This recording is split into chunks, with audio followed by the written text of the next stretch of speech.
వినపడుతుందండి సార్, సురేష్ గారు.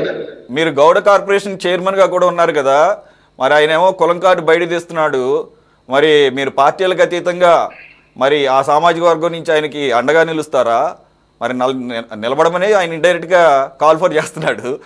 టీడీపీ అయినా కానీ ఆ సామాజిక వర్గానికి ఆ రకంగా వెళ్తారా? లేదంటే కనుక ఇది నిజంగానే జనార్దన్ రావు ఆరోపించినట్టు కింగ్ పిన్ రమేషేనా, లేతే రమేష్ కాకుండా ఇంకా పైన ఎక్కడన్నా వెళ్ళి అవుతుందా? సురేష్ గారు, మీకు ప్యానల్లో ఉన్నటువంటి పెద్దలు గఫూర్ గారికి, కనకారావు గారికి, కోటేశ్వరరావు గారికి, అదేవిధంగా సిటీ ఛానల్ ప్రేక్షకులకి హృదయపూర్వక నమస్కారాలు తెలియజేసుకుంటూ, మీరన్నట్టు కులం కార్డు ఏదైతే ఉందో ఇవాళ దాని గురించి కూడా ఒకసారి మనం మాట్లాడుకోవాల్సిన అవసరం ఉంది. ఎందుకంటే రేపల్లిలో అమర్నాథ్ గౌడ్ అనేటువంటి బిడ్డ చనిపోయినప్పుడు ఆ రోజు అక్కడ జరిగినటువంటి సంఘటన ఉద్దేశించి ఆ రోజున ఆయన ఏం మాట్లాడాడంటే,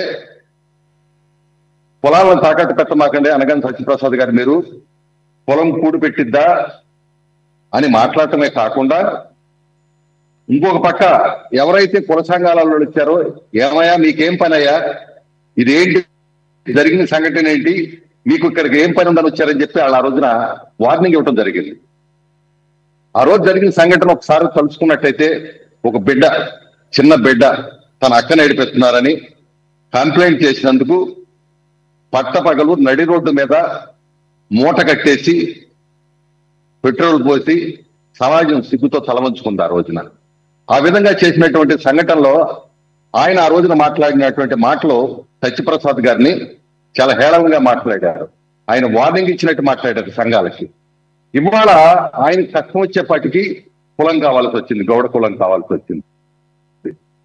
ఇవాళ ఒక్కటే, అంతేకాదు ఆయన ఇంకోటి కూడా మాట్లాడుతున్నాడు రీసెంట్ గా నిర్ణయం మధ్యన.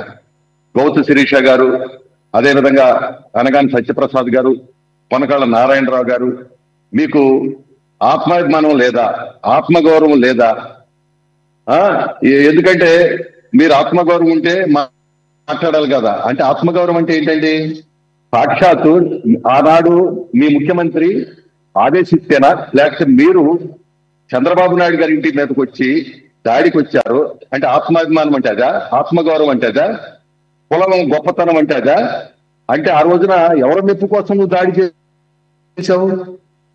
ఎక్కడైనా చరిత్రలో, దేశ చరిత్రలో పార్టీ కార్యాలయం మీద దాడులు చేసినటువంటి సంఘటనలు ఎప్పుడన్నా చూసామండి? ఆ రోజున గన్నవరంలో దాడి చేశారు. గన్నవరంలో దాడి చేస్తే ఇంకోళ్ళు జగన్మోహన్ రెడ్డి గారి మెప్పు కోసం గుడివాడలో చేశారు. గుడివాడలో చేస్తే ఇంకొక ఆయన జాతీయ కార్యాలయం మీద చేశారు. జాతీయ కార్యాలయం మీద చేస్తే అసలు ఏకంగా చంద్రబాబు నాయుడు గారి మీద చేస్తే నాకు ప్రమోషన్ వస్తుందంటే నిజంగానే ఆయన ప్రమోషన్ ఇచ్చాడు. ఆ రోజు ఏంటి సమాజానికి ఏమైనా మెసేజ్ ఇస్తున్నారు అంటే దాడులు చేసిన వాళ్ళని ప్రోత్సహించిన మాట వాస్తవం కాదు ఆ రోజున. ఇవాళ అంతే కాదండి, ఇవాళ ఒకసారి మద్యం విషయంలోకి వెళ్తే 5 సంవత్సరాలు జగన్మోహన్ రెడ్డి గారి పరిపాలనలో ఒకసారి ఆలోచన చేసినట్టయితే మీరు చూడండి, స్వతంత్రం వచ్చిన తర్వాత రాష్ట్రంలో సరిహద్దుల్లో చెక్ పోస్టులు పెట్టి మద్యాన్ని బయట నుంచి రాకుండా కట్టడి చేశారు. అంత కరమేం వచ్చిందండి? కారణం ఏంటంటే ఆ రోజున వీళ్ళు సొంతంగా మద్యం తయారు చేయటం వల్ల ఈ మద్యం కనీసం తాగలేని పరిస్థితులు ఉంటే రేటు కూడా విపరీతంగా పెంచితే అన్ని బ్రాండ్లని ఇక్కడ ఈ రాష్ట్రానికి ఒప్పుకోకపోతే ఎవరైనా కొంతమంది పక్క రాష్ట్రాలంటే బోర్డర్లోకి వెళ్ళి తెచ్చుకుంటుంటే కేసులు కట్టారు, జైల్లో పెట్టారు, పెనాల్టీలు వేశారు. ఎందుకు వచ్చిందండి అంత కర్మ? ఇవాళ ఇవే చెక్ పోస్టులు ఇవాళ తీర్చారు. ఇవాళ అన్ని బ్రాండ్లు వచ్చినాయి, ఏది కావాలన్నా తాగమంటున్నారు. మరి అలాంటి పరిస్థితుల్లో దాదాపుగా ఆ మద్యం తాగి 30,000 పైచీలకు మరి చనిపోయిన మాట వాస్తవం. అదేవిధంగా పక్షవాతాలు, కిడ్నీలు, లివర్లు పాడైపోయి వేలాది మంది ఇదైపోయారు. మరి ఈ పాపం ఊరికినే పోతుందా? ఈ పాపం చేసింది ఎవరండి? వీళ్ళు కాదా? పైగా వీళ్ళు ఏం చెప్పారండి? మేము మద్యం నిషేధించే ఎన్నికలకు వెళ్తామని చెప్పారు. మద్యం నిషేధించి ఎన్నికలకు వెళ్తామని చెప్పినటువంటి వ్యక్తులు ఒక 25 సంవత్సరాలకి మద్యం తాగు వాళ్ళని తాకట్టు పెట్టి 30,000 కోట్ల డబ్బు తెచ్చి అప్పు తెచ్చి ఈ రోజున మద్యాన్ని నిషేధించకుండా మళ్ళీ ఎన్నికలకు వచ్చిన మాట వాస్తవం కాదా? ఇవాళ తప్పులన్నీ ఆళ్ళు చేసి ఏదో కక్ష సాధింపు అంటే ఎందుకు కక్ష సాధించాల్సిన అవసరం ఉంది? సాక్ష్యాధారాలు లేకుండా చట్టం ఊరినే గుడ్డిగా వాళ్ళని ఇచ్చేది. ఎందుకంటే జనార్దన్ రావు గారికి మీరు చెప్పారు మొదటి ఇంటర్వ్యూలో అసలు జనార్దన్ రావు గారు ఎవరో తెలియదన్నమాట వాస్తవమే. ఆ తర్వాత జనార్దన్ రావు గారికి మాకు చిన్నప్పటి నుంచి సంబంధాలు ఉన్నాయని చెప్పిన మాట వాస్తవమే. 24వ తారీఖు ఆఫ్రికా వెళ్దామంటే 23వ తారీఖున ఇంటికి వెళ్ళి మాట్లాడిన మాట వాస్తవమే.